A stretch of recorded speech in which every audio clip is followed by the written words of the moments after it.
Hi students, இன்னைக்கு நம்ம பார்க்க போறது 10th Maxல exercise 3.16 graph problems தான் பார்க்க போறோம்.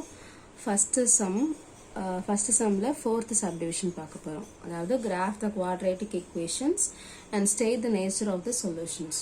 கொடுத்திருக்கிற quadratic equation graph பண்ணனும், graphல வரையணும். அதே மாதிரி nature of solutions எடுத்து எழுதணும். So இது வந்து ரொம்ப ஈஸியா முடிய போகுது. x square minus 9 ரெண்டே டேர்ம் தான் இருக்கு. So x values எடுத்துக்கலாம். -4 -3 -2 -1 0 1 2 3 4. So என்ன டேர்ம் இருக்கு? x square இருக்கு, அப்புறம் -9 இருக்கு. So இத சால்வ் பண்ணா எனக்கு y வேல்யூ கிடைச்சிடும். டேப்ல காலம் வரைஞ்சிக்கலாம்.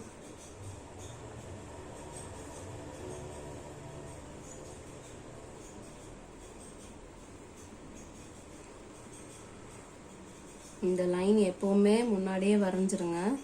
அப்பதான் நீங்க y வேல்யூ கண்டுபிடிக்கவும் தேவையில்லாம இந்த நம்பரையும் சேர்த்து நீங்க சால்வ் பண்ற மாதிரி ஆயிடுது. ஸோ தெளிவா பண்ணுங்க.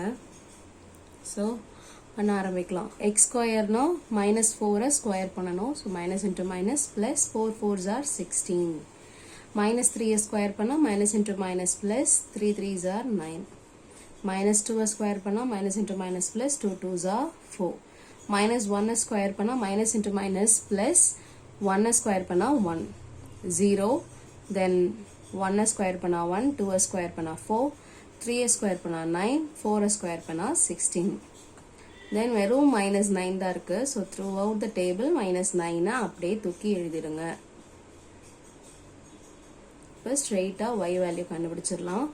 so 16 minus 9 வருது 7 answer. 9 minus 9 is 0. 4 minus 9 is -5. 1 minus 9 is -8. ஏன் இதெல்லாம் இப்படி வந்துச்சு? different sign subtract and put bigger number sign. different sign வந்துச்சுன்னா subtract பண்ணிட்டு bigger number sign போட்டுறணும். subtract பண்ணா எனக்கு என்ன வரும்? 9யும் 1யும் subtract பண்ணா 8 வரும். அதோட bigger number sign எது? 9 தான் bigger number. அதோட sign தூக்கி போட்டுடலாம். then 0 minus 9 minus 9 தான். 1 minus 9 minus 8. 4 minus 9 minus 5. 9 minus 9 again 0. 16 minus 9 is 7.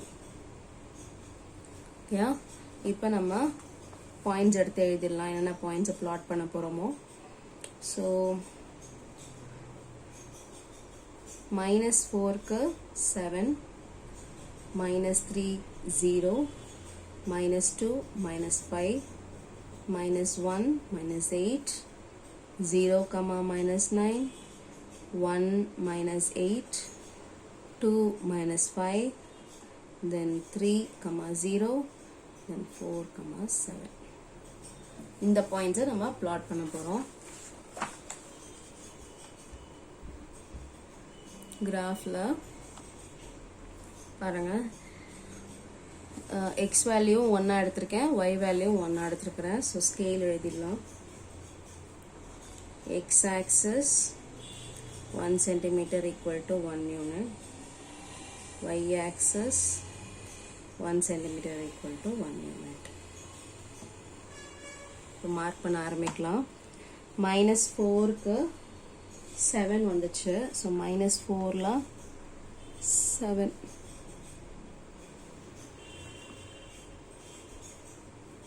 then -3க்கு 0.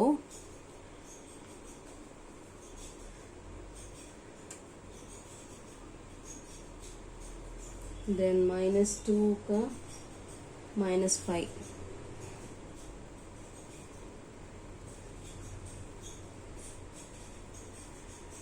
-1க்கு -8. 0க்கு -9.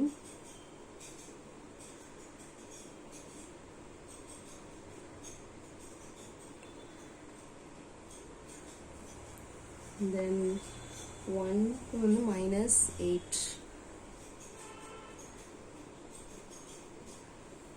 2க்கு வந்து -5.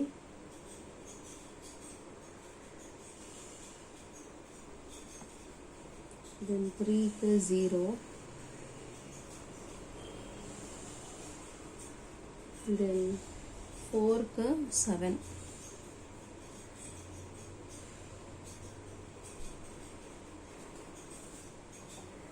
இதை அப்படியே ஜாயின் பண்ண வேண்டியதான்.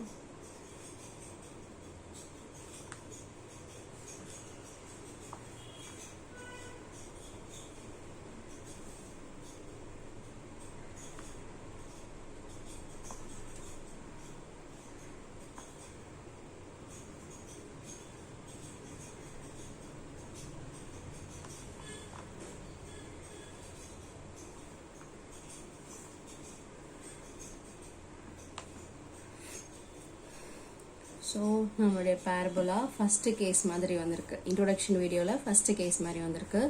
எக்ஸ் ஆக்சிஸில் இந்த 2 பாயிண்ட்லேயுமே நமக்கு என்ன ஆயிருக்கு, டச் ஆயிருக்கு, இன்டர்செக்ட் ஆயிருக்கு. ஸோ எடுத்து எழுதலாமா?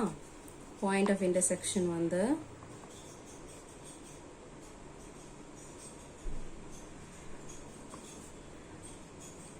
எனக்கு என்ன கிடைச்சது? பாயிண்ட் ஆஃப் இன்டர்செக்ஷன் -3,0 3,0 -3,0 அப்புறம் 3,0 கிடைச்சது. ஸோ சொல்யூஷன் என்னது? சொல்யூஷன் ஃப்ளவர் ப்ராக்கெட்டில் -3,3. ஓகேவா? இதில் எக்ஸ் கோஆர்டினேட்டும் இதில் எக்ஸ் கோஆர்டினேட்டும் எடுத்து எழுதணும்னா அதான் நம்மளுடைய ரூட். ஓகே, அதுதான் நான் சொல்யூஷன் எடுத்து போட்டிருக்கேன். இப்போது நேச்சர் ஆஃப் ரூட்ஸு கேட்டிருந்தாங்க. ஸோ இன்டர்செக்ட் ஆயிருந்தாலே the roots are real. So nature of roots, the roots are real. And equal கிடையாது. So and unequal. Thank you.